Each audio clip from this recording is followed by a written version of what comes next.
కామారెడ్డి జిల్లా కలెక్టర్ కార్యాలయం ముందు మత్స్యశాఖ జిల్లా అధికారి గారు శ్రీపతి గారు డిఎఫ్ఓ గారు వచ్చారు. మత్స్యశాఖ జిల్లా అధికారి డిఎఫ్ఓ గారు శ్రీపతిరావు గారు వచ్చారు.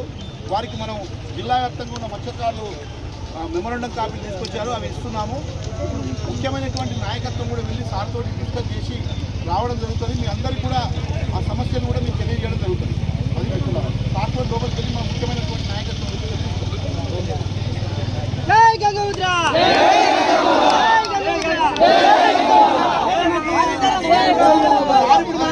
మాట్లాడుతున్నారు. సార్ మనల్ని ఉద్దేశించి మాట్లాడుతున్నారు.